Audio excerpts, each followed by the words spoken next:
Good evening, ladies and gentlemen, Lewis and Clark students, faculty, staff, and visitors from the Portland community. I'm Niels Marquardt. I have the pleasure of serving as diplomat in residence, a volunteer position at Lewis and Clark. And one of the things I enjoy best is the annual Edward J. Perkins Distinguished Speaker Series, which we are here today to be here. So, without further ado, I'd like to introduce the president of Lewis and Clark College, Robin Holmes Sullivan, who will introduce our speaker. Thank you.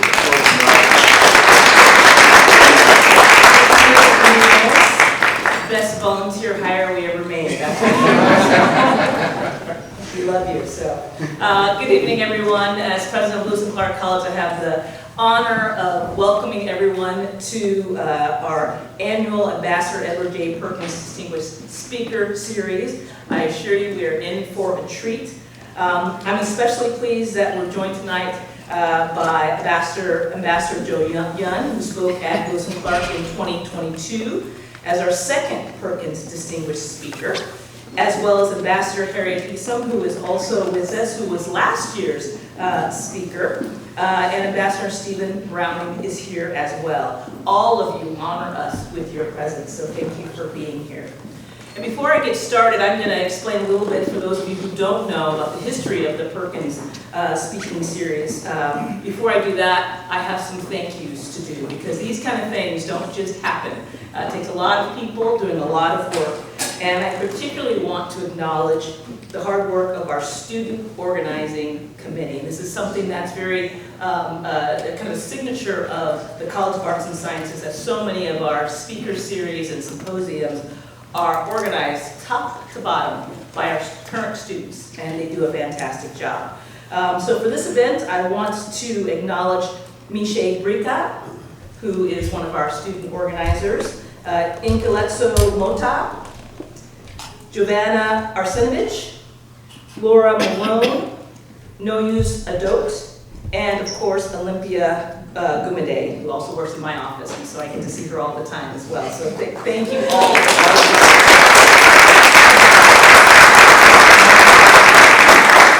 I'd also like to acknowledge their faculty advisor, Professor Suparna Chaudhry, who is right there.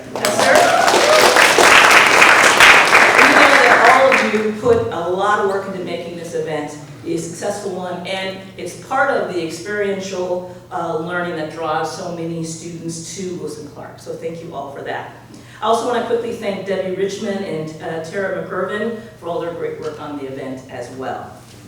And then finally, let me recognize our diplomat in residence. You know, not a lot of schools can say they have their very own diplomat in residence, and we are quite proud that we do. Former Ambassador Niels Marquardt, for his initiative in launching the Perkins series and in ensuring that it's a success every single year. I just kind of told you about some of the ambassadors who have been here before. Niels, he actually chairs the Perkins Speaker Selection Committee, along with Sarah Farnsworth, John Mabandi, Professor Chaudhry, of course, and Ambassador Perkins' two daughters, Sarah and Catherine, both of whom have followed in their father's footsteps to work in the U.S. State Department. I also want to recognize one of the leading benefactors of the Perkins Fund, Bart Westcott and Nancy Westcott. They're sitting right here.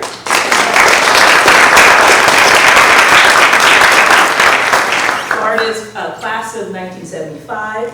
And he and Nancy have been just great leaders within our community for many, many years. And we're just so happy that they were able to join us. They even came up from California and left, I'm sure, sunnier weather than here to be with you. So double thank you for doing all of that. So we invite you to join us in honoring Ambassador Perkins' legacy and memory by contributing to the Perkins Fund along with Nancy and Bart, if you would like to, because that is what allows us to continue to bring these incredible events every single year. So all you have to do is go to our website and search for Perkins Fund, and you can make your donations there. So let me share just some thoughts about why Lewis and Clark presents this annual event, honoring the legacy of the late Ambassador Edward J. Perkins. I am not a history professor, but I believe in history greatly, and I think we always have to talk about history and why we do things when we're gathered together as we are. So I'd like to do that now. Ed Perkins was born in Louisiana but like many migrants seeking opportunities, his family moved to the South during World War II. The family eventually settled on Albina Avenue in the center of Portland's vibrant African-American community, and he graduated in 1947 from Jefferson High School in North Portland. After a stint in the U.S. Army, serving in Asia, a still pretty young Ed Perkins returned to Portland and he enrolled at Lewis and Clark College in 1953. As is always the case for our students, his education included lessons learned both outside and inside the classroom. In his memoir, Ambassador Perkins recounted an encouraging exchange he had with then President of Lewis and Clark, Morgan S. Odell.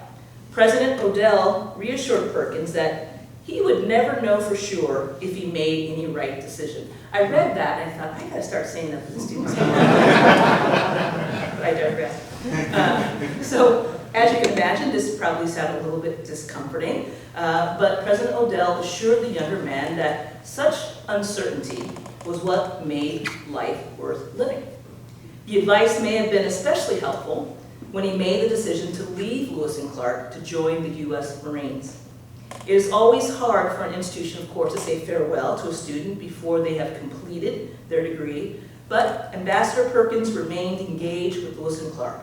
He would go on to serve proudly as a lifetime trustee of the college. After his time as a student here, Ambassador Perkins devoted himself to serving the United States. Following his time in the Marines, he worked as a civilian for the U.S. government, ultimately joining the State Department in the mid-1970s. In 1986, President Ronald Reagan appointed him as the U.S. Ambassador to South Africa. Ambassador Perkins was the first African American to hold this post. At the time, the apartheid regime was still in full power, and Nelson Mandela was in prison. So just imagine for a moment what he must have felt like assuming that post at that time. Ambassador Perkins made his appointment matter, courageously representing the United States while working to speed both the demise of apartheid and the safe release of soon-to-be President Mandela. Ambassador Perkins went on to become the Director General of the Foreign Service, and he was the first African American to serve in that position as well. Some of the programs he instituted to increase the diversity of the State Department continue to have lasting effects, even here at Lewis and Clark. In recent years, we've had 3 of our graduates have been brought onto the State Department as Pickering or Wrangell Scholars, programs that he initiated, and very difficult programs to actually be appointed to. Ambassador Perkins went on to serve as the U.S. Ambassador to the United Nations, appointed by the first President Bush, and as our ambassador to Australia, appointed by President Clinton. We honor this devoted public servant, champion for equality, and longtime friend and supporter of Lewis and Clark through the Edward J. Perkins Distinguished Speaker Series. And by bringing practitioners of diplomacy to campus, we are examining what it means to be a global citizen. This work, obviously, I don't need to tell you, is especially important now, this fraught moment, in which world events make clear both the promise and the challenges of diplomacy. For example, as many of you know, we are on the eve of the 4th anniversary of Russia's invasion of Ukraine. These 4 years have had, obviously, a devastating toll, and I expect we'll be hearing pertinent insights about the conflict in tonight's address entitled, "For Such a Time as This, Diplomacy and Leadership in the Face of Russian Aggression." This is one of the many areas of expertise of our 2026 Ambassador Perkins Distinguished Speaker, the Honorable Dereck J. Hogan. Ambassador Hogan recently retired as a career member of the United States Foreign Service with 28 years of diplomatic and leadership experience. His final assignment was a capital detail as senior advisor to the director of the Congressional Research Service, advising an external partnership engagement and the nexus between diplomacy and legislative decision-making. From January to May 2025, he also served as a senior fellow and lecturer at the Jackson School of Global Affairs at Yale University, teaching effective ways to combat Russian aggression in Eastern Europe.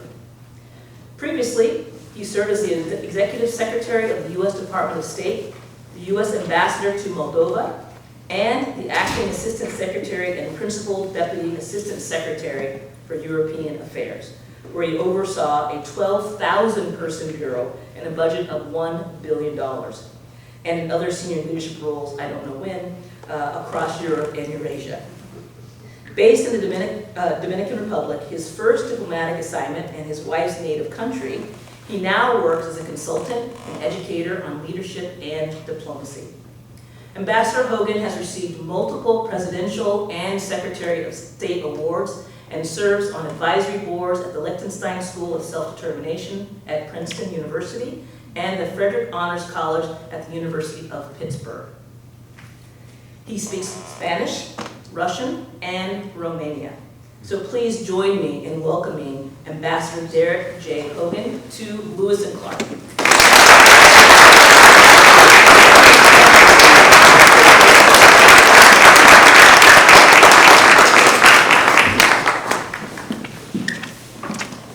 Good evening, everyone. It is such a pleasure to be here with all of you, and thank you for coming out tonight to join us.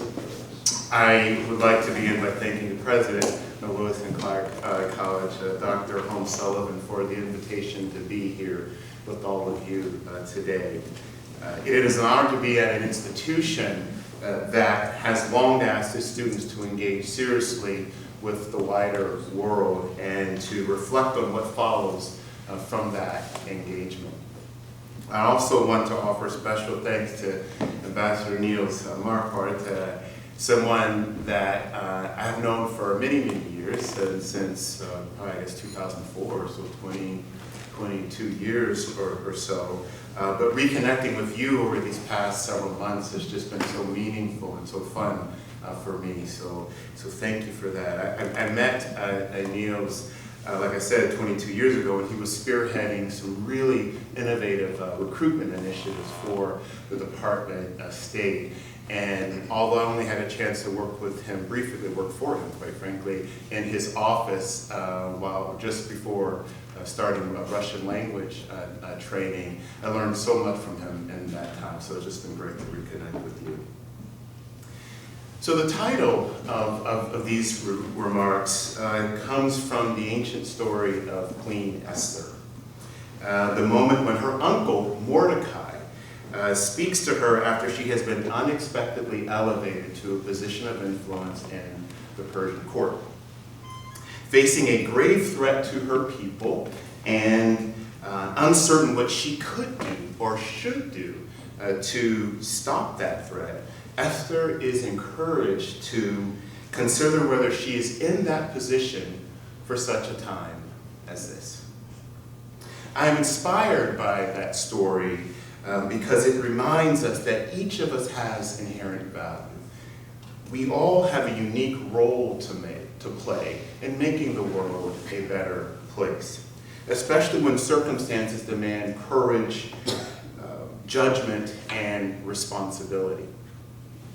I was fortunate to have observed and learned relatively early in my career in public service that leadership is essentially about influence and how you choose to use that influence. I believe influence is most legitimate and most effective when it is exercised not simply in one's own interest, but in the service of others. Something that benefits others while still safeguarding what is essential. Leadership reaches its most demanding point when circumstances converge in ways that make clear that a consequential decision must be made. Like many of you in this room, I have encountered those moments in positions of authority, positions of responsibility, when events strip away neutrality, and yet what follows is never automatic. It requires moral courage and commitment to our values, even if the risk and personal cost are high. That is what the phrase "for such a time as this," I believe, ultimately captures. It's that moment when responsibility is revealed and doing what is required becomes a personal choice rather than an impersonal concept. For me, that belief was sharpened and given intellectual clarity in George Kennan's 1946 long telegram, one of the most significant documents in American foreign policy history. Kennan argued that a strategy of containment of the Soviet Union at the time would succeed over time only if the United States drew strength from its own character. He wrote that America could shape outcomes and withstand pressure only if, quote, remains true to its own best traditions and proves itself worthy of preservation as a great nation. Kennan understood, however, that this advantage does not always seem like an advantage in the moment. In moments of crisis, values often collide with the pressure to do what seems workable now. Over time, though, I believe that it is values that sustained and effective action is possible by conferring legitimacy, sustaining alliances, and building the trust that influence ultimately depends on. That understanding was not abstract for me. It was shaped early on by watching how experienced leaders prepared others for responsibility and how they themselves chose to carry out that responsibility. One of the first people who marked my diplomatic journey was Ambassador Edward Perkins. Now, Ambassador Perkins helped me get started on this path quite literally. As a second-year student at the University of Pittsburgh, I applied for a State Department sponsored fellowship that would pay for the last couple years of undergrad, a full master's degree, in exchange for taking the full Foreign Service exam and agreeing to serve a minimum of 4 years in our diplomatic corps. Now, I can tell you, as a 19-year-old student who had dreamed of becoming a diplomat since the age of 16, you had me at hello. I was like, yes, I want that thing, right? And so Ambassador Perkins was then, as the President just mentioned, was then the Director General of the Foreign Service, one of our most accomplished and senior diplomats. And so there was this foreign policy event at the University of Pittsburgh, and he was the headline speaker. And, you know, I raised my hand to ask a question, the most sophisticated question I could think of, you know, and it wasn't really to make a point, it was to see if I could actually do that. And so, you know, I asked him, and he answered the question. I remember what he said, but then I remember making a beeline for him right away and said, hey, sir, you don't know me, but I would love it if you supported my application for this State Department sponsored fellowship. And he looked at me, you know, that look of like, that's an audacious move on your part, but, you know, I respect it. And so, you know, he asked me to send him my application for his review. I did, of course, and only later did I learn that he weighed in on my behalf. But Ambassador Perkins also stood out for me, and many others in our diplomatic corps, as the consummate statesman. He consistently took on the hardest assignments, whether reforming a vast institution, the 83,000 person institution that is the State Department, in the role of Director General of the Foreign Service, or taking on the role of, you know, permanent representative to the UN or ambassador to South Africa in the final years of apartheid, some really, really demanding positions. And he demonstrated that leadership begins with accepting responsibility, especially when the work is difficult, the recognition is limited, and the personal costs are real. Another leader who marked my journey was Colin Powell. So as one of only 2 junior staff aides in his private office at the State Department, I traveled with him all around the world, but most frequently to Europe and to Eurasia. And during that period, I was helping this master strategist and communicator keep the peace, even if only temporary, between Russia and Georgia. That was one of the big struggles at the time. Those experiences gave me an early, unvarnished understanding of both the promise and the complexity of the region, and they made clear to me that Eastern Europe was where I needed to serve.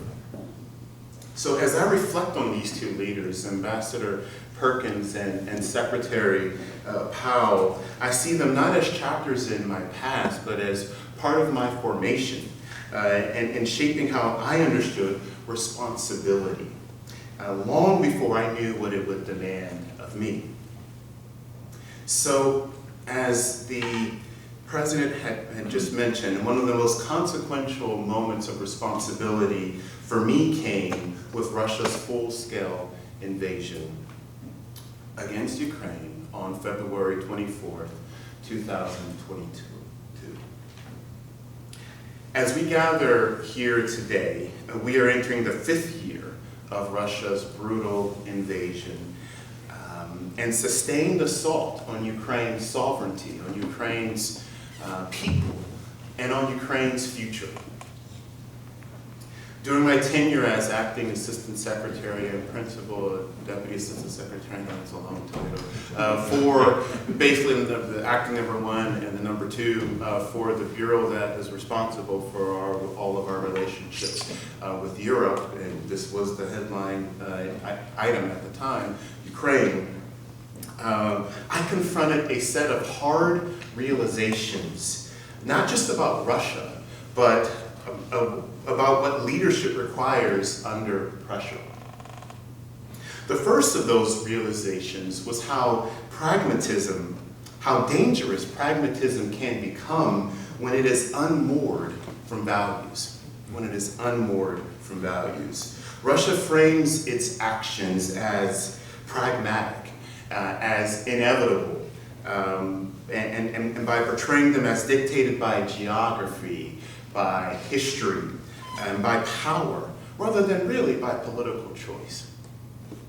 And reducing realism to inevitability. One of my favorite movies is Matrix, and there is this book. This is mentioned many times by the antagonist against the protagonist, Neo, who was Keanu Reeves, and it is inevitable. It is inevitable. He said that multiple times, like, the human race, you are going to die. It is inevitable. And I remember that, and in many conversations with Russians when I was working in Moscow, so years prior to the invasion, and then engaging with Russians prior to the invasion, the months leading up to it, this idea of like, no, don't you see this is going to happen? This is just part of history. Ukraine is going to be part of us again. It is inevitable. And that was an understanding of pragmatism that I think, quite frankly, was self-serving. Because in that reducing realism to inevitability, what that meant is sovereignty becomes conditional. What that means is that smaller states are treated as objects rather than as actors. So we went to great lengths in bilateral engagements with the Russians, in regional fora, as well as in multilateral venues to challenge Russia's, as I would say, self-serving definition of pragmatism. True pragmatism is a strategic approach that ensures our actions, our objectives, and our values are reinforcing one another over time. And so when severed from those values, pragmatism, I believe, risks enabling aggression or even indifference to aggression. And that, I believe, mortgages our future security. A second realization was that unity is not automatic. It must be built and it must be maintained. Russia's strategy has long depended on exploiting divisions among allies and partners. And preventing that outcome required leadership that treated unity not as an assumption, but really as a task. It became evident to me nearly every day in the lead up to Russia's full-scale invasion that alliances require constant persuasion, reassurance, and example. Leadership sometimes means moving first, absorbing the risk so that others can follow. So in the months before Russia's February 24th attack, the United States made an unusual decision to share intelligence with our allies more broadly than we had ever done so in the past. Not all of our partners initially agreed with our assessment. They thought we were just, the sky is falling type of thing. But because we invested early in transparency and in consultation, we were able to negotiate in advance a coordinated package of sanctions and export controls so that when Russia did invade, we were able to respond together, quickly and decisively. A third realization was how easily risk can be exaggerated and how costly that exaggeration can be. Russia has long relied on declared so-called red lines to deter action and to induce self-restraint. In the early stages of the war, we often moved very cautiously, and I would now look back and say at times more slowly than we should have, out of concern about Russian escalation. We are actually talking about a nuclear power. And so those concerns were not imagined. They reflected the gravity of the risk involved. But over time, as the United States and its partners acted together in a coordinated way, it became clear that Russia more often than not adjusted rather than escalated in response to our actions. The lesson learned for me was not that risk disappeared, but that collective, disciplined action could manage that risk. So, taken together, these hard realizations point to, I believe, a larger truth. And that is, how this war ends matters just as much as when this war will end. A responsible outcome to that war, then, I believe, has four components, at least four components. First, Ukraine's security and agency must anchor any settlement. Must anchor any settlement. Ukraine, together with Europe, the United States, and other partners, should insist on a settlement that leaves Ukraine defensible and capable of deciding its own future. European forces should play the leading role in a backstop, right? A stabilizing backstop. United States should ensure that there are ironclad security guarantees for Ukraine and for those European partners that are going to be playing that role. And of course, we should ensure and maintain a solid NATO posture throughout. And so as we continue negotiations with Russia, I think we need to be very clear-eyed about Russia's interest in a balanced outcome, a fair outcome. I think we need to be very clear-eyed about Russia's unwavering pursuit of its maximalist objectives, whether on the battlefield or at the negotiating table. It doesn't matter. In fact, they would probably prefer it at the negotiating table. That's easier, lower cost for them. But the objectives will remain the same nonetheless. And so, I think it's important that we realize that negotiation and pressure are really two sides of the same diplomacy coin. It's really difficult to have effective negotiations if you're not willing to use the leverage and the pressure that you're able to bring to bear on that situation.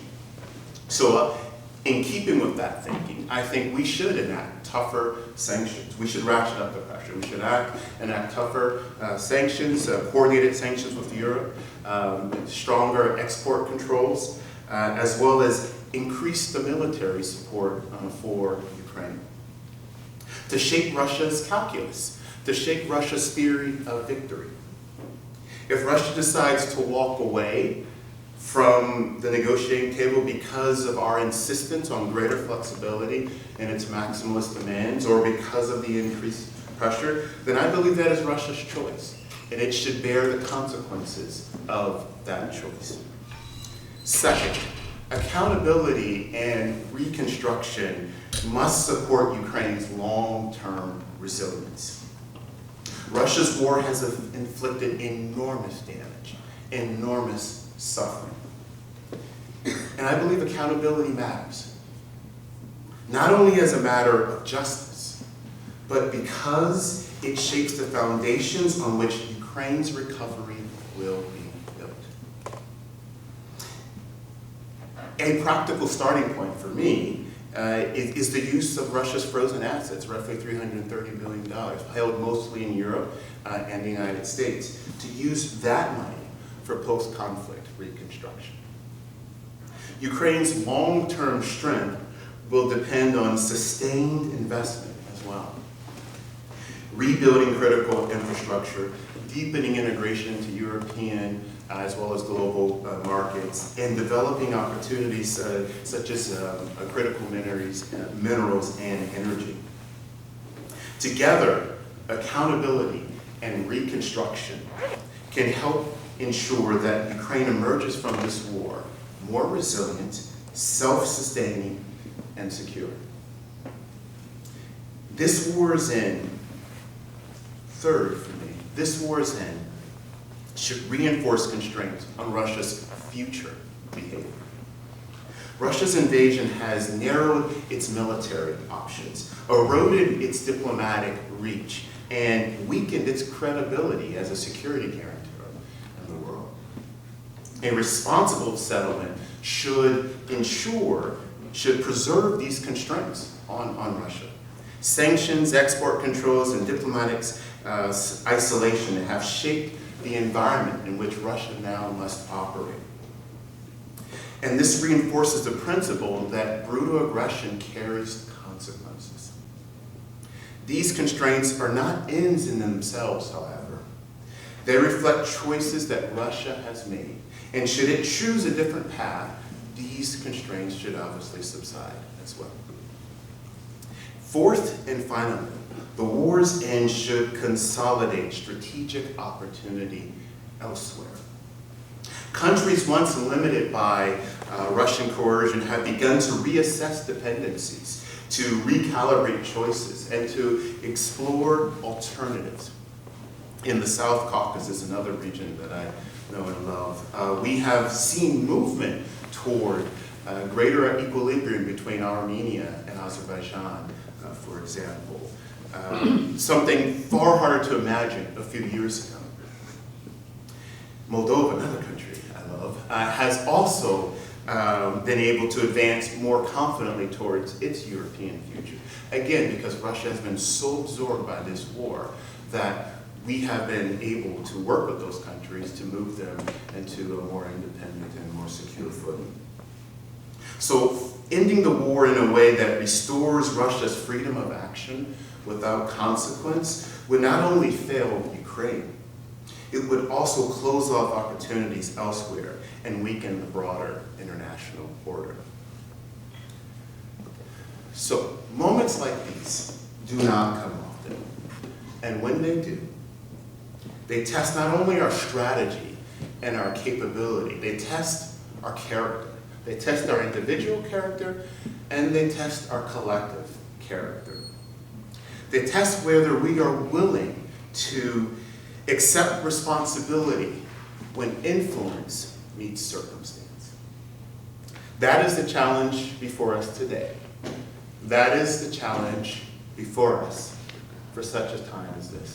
And I believe we're ready to meet that challenge. Thank you.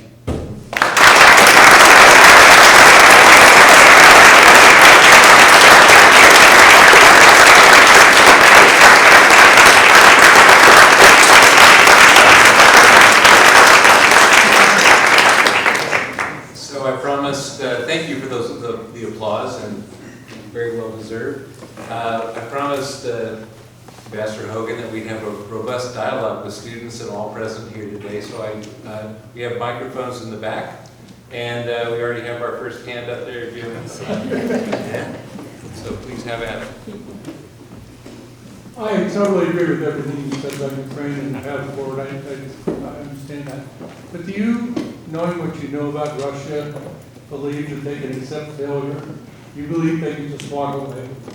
Do I believe that they can do what? Accept failure and walk away? No, this is an existential issue for the Ukraine and having Ukraine part of the Russian photo, at least a leadership that is pliable and that is ready to do Putin's bidding.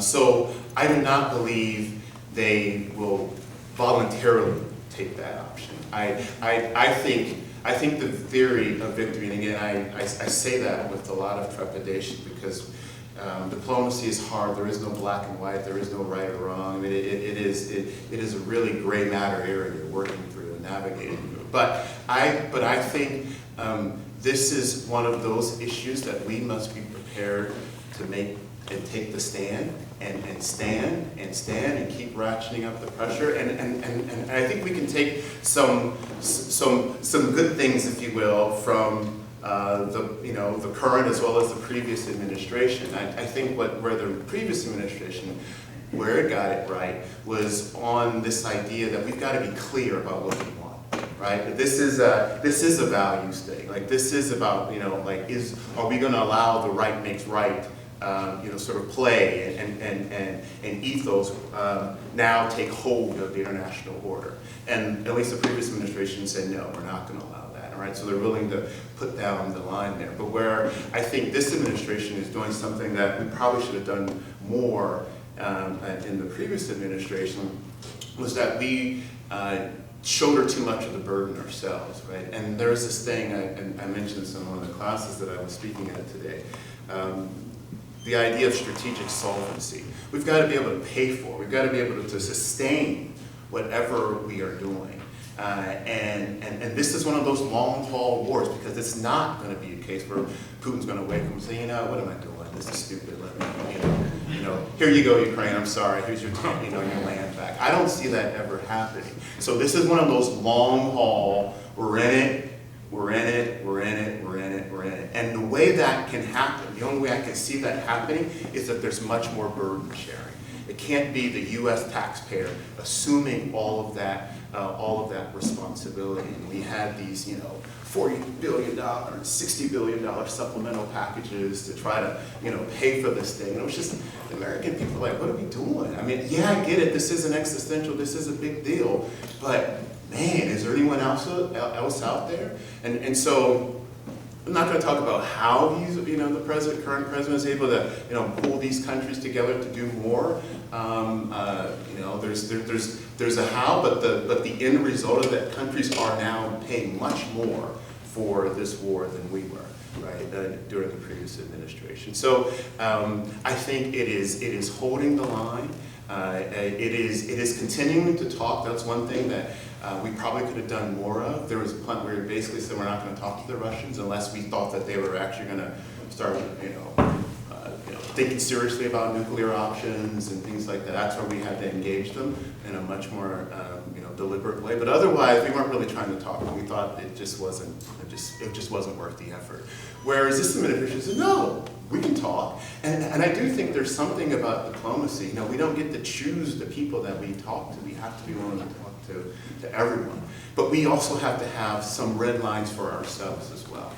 So to answer your question in a, again, repeated way, no, I don't think Putin would just voluntarily accept this, but I do think that if we can reconstitute the international sort of coalition of the willing, if you will, to support Ukraine in this effort, keep the burden sharing the way it is that I think it's going right now. I mean, basically, Europeans are buying our equipment and they're giving it to Ukraine, right? And so we're not paying for a lot. We're not, there's things I think we probably should be paying for in terms of economic assistance things. We're not doing that anymore. So it's become very affordable for us to keep this effort going. And so to the extent that Putin sees that we're not going anywhere, Ukraine is not going, and quite frankly, even if we were going somewhere, Ukraine is not going to go anywhere. This is it for them as well. And so if it were not the case, if Ukraine were willing to say, we're going to walk away from this, then we can't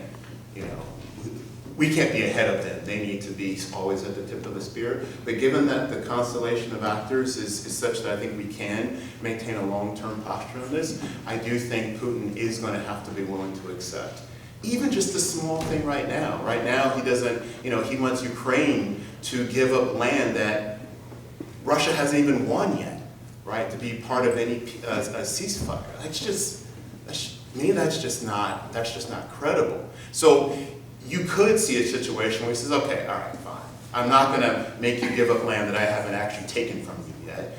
We can just draw the line right here and call it a day for now.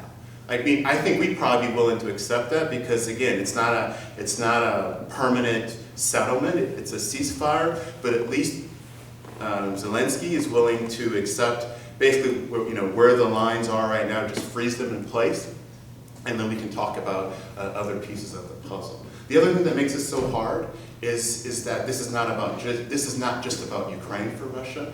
It's also about the European security architecture, and so what he is looking for is that we roll back NATO forces on the eastern flank. He doesn't want German troops in Lithuania, basically, make the Baltic countries, make Romania, Poland, you guys are on your own. There is no NATO umbrella for you. I mean, just maximalist objectives. And so I think those things he can probably concede eventually, but it's going to take more time.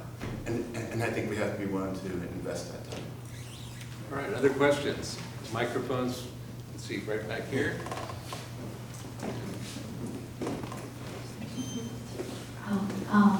So looking back on the recent interactions between President Zelensky and President Trump last year, U.S. has almost positioned themselves as like a strong patron to Ukraine. I'm sorry, that last part, U.S. what? U.S. has almost established themselves as a strong patron state to Ukraine, whether that be through the Oval Office interaction where the president wasn't treated the best, or the interactions where U.S. has threatened to reduce the aid if they don't comply with certain kind of U.S. foreign policies for Ukraine. How do you see these volatile interactions of U.S. with Ukraine in the recent politics affecting the Russian aggression in the area, and if U.S. should have a different approach, or if this approach is beneficial for the countries? That's a good question. I mean, I was tempted just to answer it very quickly, but I think there's a couple of layers to this. I think, first of all, it was a very startling moment for Zelensky, who up until that moment, with at least the previous administration, trust me, the previous administration had issues with Zelensky as well. I mean, I talk about maximalist objectives. He has his maximalist objectives too. I mean, in the beginning, every piece of land that the Russians have taken, we're not going to stop fighting until that's brought back to us as well. So it's a really, really aggressive posture on his part. Whipping us publicly about why we haven't given him weapons, this latest system and so forth. And so it was a difficult relationship. It was a prickly relationship, but we kept it behind closed doors, right? We didn't want to let the world see that we were not happy with this dude on a number of occasions, right? And so I think by opening up that, sort of showing your dirty laundry I think it helps the Russians. It's like, okay, well, the U.S. may not be as committed to Ukraine as we thought, so let's just fight them harder, and eventually the Americans will get sick of Zelensky and just sort of accept our demands. That's what I was going to say. But then there's a second layer that I think it could still be used to our advantage, which is that the Russians see that we're willing to take the Ukrainians to task as well, right? That they see that we're not just going to accept everything that Zelensky wants. We're going to tell him no on a number of key issues for him. So that when we go to the Russians, we can say, you know what? It's not about we're just Ukraine lovers and everything like that. No. We're looking for a solution that is sensible, where both sides are going to have to make some very, very difficult choices. And so we're prepared to strong arm and wrestle the Ukrainians, but we're coming over here to you because we're going to do the same thing. And that's what I hope I will see. Like, that's the part, I think we can show that in terms of how we work with the Ukrainians, the Ukrainian government, but I still think we need to do a little bit more of that strong arming with the Russians. So that's how I answer the question. Question over here. I'll hear you. Yes, sir. Putin gets help from China and North Korea and Iran and others. So where in the diplomatic strategy might we get China to back off?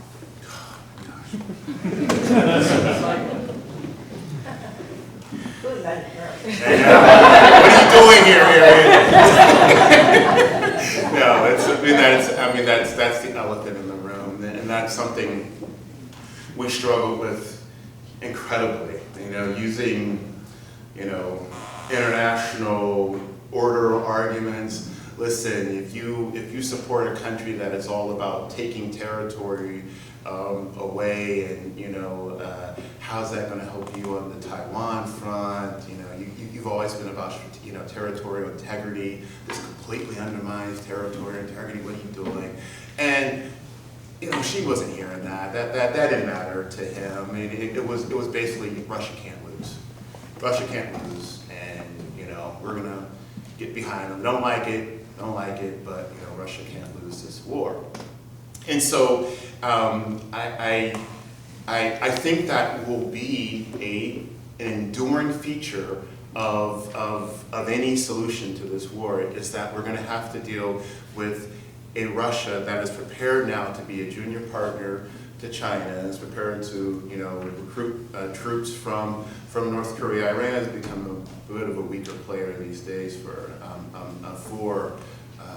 Russia, but still whatever they can get from them as well, including drones, Shahed drones, etc.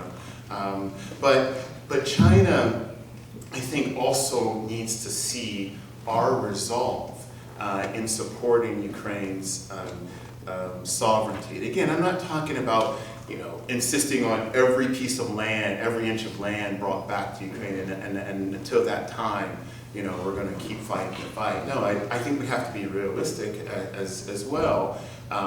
But if China sees that the United States and partners and allies around the world are in this for the long haul, we've worked out a way that strategic solvency, as I mentioned earlier, is preserved, then I believe China's going to have to make some choices as well. Okay, this is a bet that seems not to be paying off as quickly as we thought, and as long as the United States can still maintain, this is where it gets trickier, but it's still doable. As long as the United States can maintain a deterrence, a strong deterrence posture with China vis-a-vis South China Sea, vis-a-vis Taiwan, then we're still keeping China a little bit off balance. It's going to be hard to sort of go in full speed with Russia when they see that Russia is actually not gaining. I mean, I'm not going to say Russia is necessarily losing, but if they're not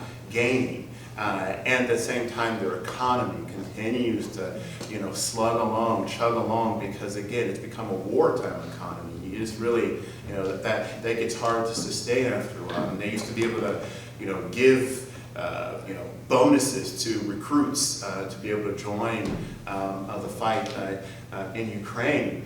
But those troops, I mean, that's even drying up from. Now they have to figure out, like, we now have to go back to partial mobilization again. So it's just becoming more and more difficult for Russia, and I think that's where we need them to be. We need them to be in that difficult position, and that just makes it harder for China to say, okay, I'm gonna go all in. Because I don't think China necessarily wants to give them everything so that there's a decisive victory. I think China just wants to prevent them from losing. And so if we have a diplomatic settlement where again, lines are frozen, Ukraine does not have to give up its precious territory that makes them weaker. Russia accepts security guarantees that includes European troops in Ukraine. That's a modus operandi that is a little bit more manageable, and I think China could probably deal with that too. Because again, Russia hasn't lost, which is what I think China is really making sure that Russia doesn't lose. But at the same time, Russia hasn't gained, and so if we can keep China in that space, I think we're okay. We have a question over here. Here's a microphone. So, Russia is a big global power, and Ukraine is a smaller, less powerful country. And Russia attacks Ukraine, we help Ukraine. And you could see that as Ukraine is a smaller, weaker country, and we want to help, and we want to broker peace. And Taiwan is a similar situation, but Israel and Palestine. Israel acts as the aggressor. They're the more powerful country. We sell a lot of weapons and we get a lot of money to Israel simultaneously. That puzzles me. Why do we do both? So the question is, Israel, aggressor, we give them weapons, but Ukraine, victim, we give them weapons, why do we do both? Is that? Yeah. Okay. Well, I mean, I'll do as much as I can on Middle East policy, but when it comes to Israel, I mean, I would say the U.S. government doesn't necessarily share that view that that Israel is the aggressor. I mean, if you think about October 3rd, 2023, it was Israel that was attacked by Hamas. And so Israel then responded and responded in a very, obviously, very assertive and aggressive way. But prior to, during, and after, U.S. Support for Israel has been unwavering. And so I think the premise is probably where the U.S. government say, well, I wouldn't agree with that. I mean, we see Israel being attacked. We see Ukraine being attacked. And so when it comes to Israel's actions being, perhaps more aggressive and disproportionate, I can tell you about the time that at least I was in government, that there were plenty of conversations with the Israelis, and there was times where we actually didn't sell them weapons because we thought, the 2,000-pound bunker bombs, not bunker bombs, 2,000-pound bombs that we had sold them, they weren't using them in a way that was consistent with their values, and so we actually said we're not going to give you those weapons. I can't speak for every administration, but at least during the time that I served in senior leadership positions. But I think that's the biggest point, and that has transcended, for the most part, administrations. I mean, there's been a decades-long support for Israel, and in large part because we see Israel in a very, very challenging part of the world, and the actions taken upon them, 67 and 73 as well. Excuse me, right here. Yeah. Let's bring a microphone around. In relation to some of the earlier questions we had, I was wondering, with the stark differences in the foreign policy approaches of the changing U.S. administrations, do you think a long-term development and rebuilding strategy for Ukraine based on burden sharing is plausible and sustainable, with kind of the fragility of these relationships kind of changing and being impacted by the change in administration? As I said before, alliances matter, partners matter, and partners have to feel like they're partners and not, you know, pawns. And so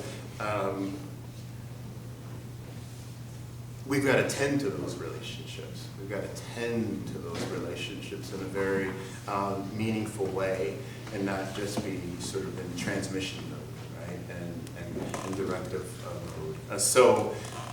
Yeah, it will be harder if we, I mean, these countries, many of these countries, European particularly, but Japan was a huge supporter, partner with the South Korea, a number of countries, Turkey, a large number of countries that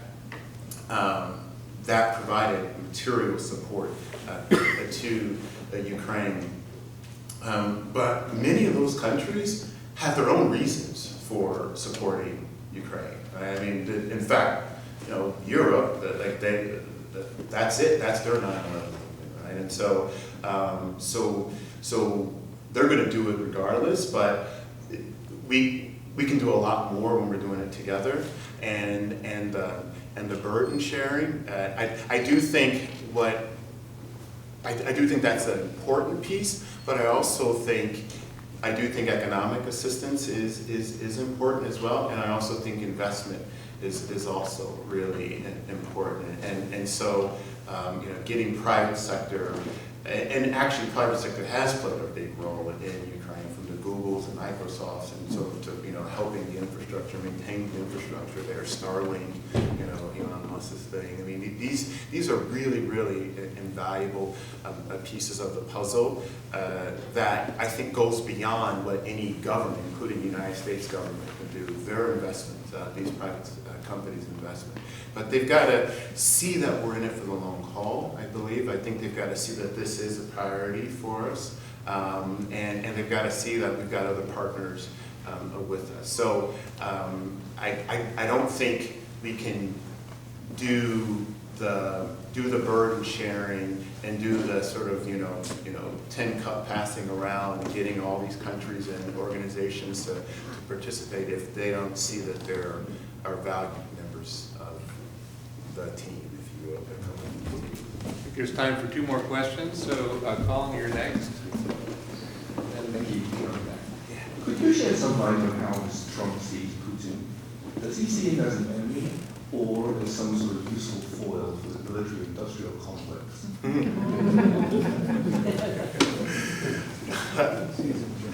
I'm not even sure if I would limit my answer to those 2 options. I mean, to be honest, I think there's respect there.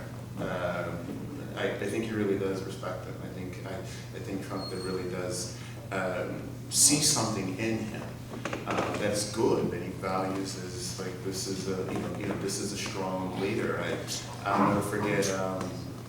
I was traveling with this. I was working for the Secretary of State at the time.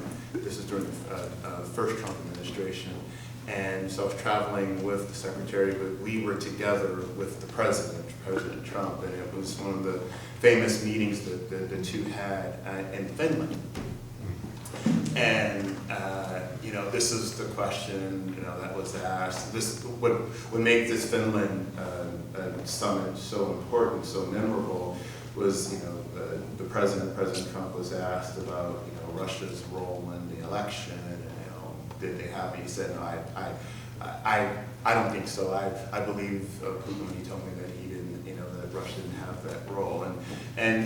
But even before that, that's what made it famous. But even before that, I just saw that, no, I think he really does respect this leader. And so that's one piece. I think there is a real respect. I think there's a real respect for strong leaders. I think he's got the same vibe with him as well. But I also see that he gets ticked off by Trump. I'm sorry, he gets ticked off by Putin when, you know, Putin is like bombing, and he's really trying to like say, hey, listen, I'm not even calling you out. I'm not even saying, you know, this is Russia's fault or this is Russia's war. but you are killing a lot of people. And just, he has those moments where that really takes them. He's like, the death and carnage, what are you doing? And then at the same time, you know, ceasefire, you say you really want it, but you're not taking any action toward that. And in fact, now you're bringing up new, well, for him, new stuff. I mean, for many of us who have been serving that region, it wasn't new, but now you're bringing up NATO and what NATO's got to do with this and all these other, you know, factors out there. What are you doing? Like, don't you want to stop this thing? And the president, I'm not saying anything that he hasn't said. I mean, the president said publicly on a number of occasions, this is a harder war than I thought it was going to be to stop. You know, like, you know, this is a really, really, you know, this is one of the ones that I thought was going to be easy, and this is actually really, really hard. And again, I mean, I think we first got to respect the problem before we can actually do anything about it. But that's why those two options, I'm not sure that I would limit the president to those options. I think there's some other things that he sees about Putin that that makes this really challenging in terms of a consistent foreign policy approach, because I think, again, this is not just limited to Putin, but it's the personal relationship. I can pick up the phone and call you, and sort of depending on how that vibe is at that moment, we can make some decisions. And I think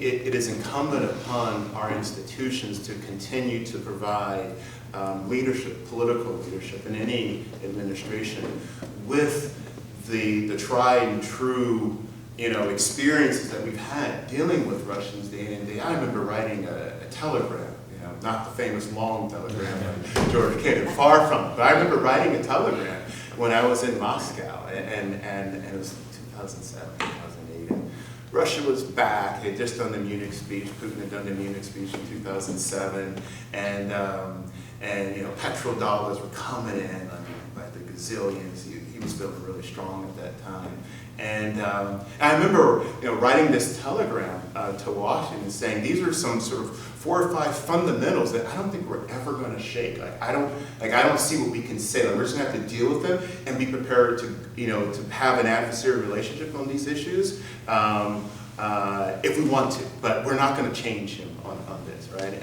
And I just I say that and I give that story because some of the things we're seeing right now, for those of who've been watching and working and in Russia and in Russia, there are a lot of things that are just not new because they're consistent with how this president, I mean, that's one of the features of being in power since 99, 2000, is that you have a lot of time, to observe what he's doing. And so I think our institutions continue to owe it to our leaders, despite all of the, you know, the headwinds, to keep providing that best advice based on experience, based on the time we have on the ground. And that's why I strongly believe in our diplomatic corps. That's one of its key functions. Thank you. Last question, back here in the corner. So the New START treaty between the United States and Russia expired earlier this month. I was wondering if you think that could impact negotiations over Ukraine, or if there's going to be a new nuclear deal between the U.S. and Russia. What are your thoughts on that? Well, the United States had been trying to, even in the lead up to the war in February of 2022, we've been looking at that, looking at that expiration date for a long time, right? And so we were even saying, hey, this is an opportunity for us now to talk about this, and let's get our eyes off of Ukraine. Let's get our eyes on, reestablishing a strategic stability, right? And they weren't having it. They were focused on Ukraine. Then they go in to Ukraine, and they're absorbed in that, and then we still try to talk to them though, because again, we've got to be able to walk and chew gum at the same time. And so we're quietly, not very behind closed doors, talking about let's get New START treaty going, or some variation where now we've got maybe China involved, and we can get you Russia to say yes, that China needs to be part of this as well. But the Russians told us very clearly, we're not going to talk to you about any other issue until you accept our demands on Russia, on Ukraine. So they basically reduced their policy and their engagement with us to one issue. How much were we going to support Ukraine? And how much were we going to push back on Russian aggression? So I think the same holds true today. I don't see Russia really interested in this. They've got they got their eyes on their prize, and that's what they're focused on. And at the same time, we don't want a treaty that's just with the two of us, because that would be pretty anachronistic. That's not really the way the world is now, and so we've got to involve another key actor, which is China. So when it comes to strategic stability in that sense, I think we are in for headier days, where we, and I don't see I also see that in our own country, we may take the approach of ramping up our own arsenal, certainly modernizing it, but perhaps even increasing it. Because again, if we're not able to sit at the table to talk about what you're going to do, what I'm going to do, well then I'm not sure what you're going to do anymore. So I got to make sure I'm ready, just in case you decide to do something really bad. Right? So it's a more dangerous environment in that respect, I believe. So sadly, we're at time. Before we thank Ambassador Hogan one more time, I'd just like to say to the students who are here, there's another opportunity tomorrow at 4 o'clock in Fowler 350 with Joe Ewa from the Career Center to talk about careers in foreign affairs, but also to ask him about prickly questions of diplomacy as you've asked him tonight. So thank you all for being here, and Ambassador Hogan,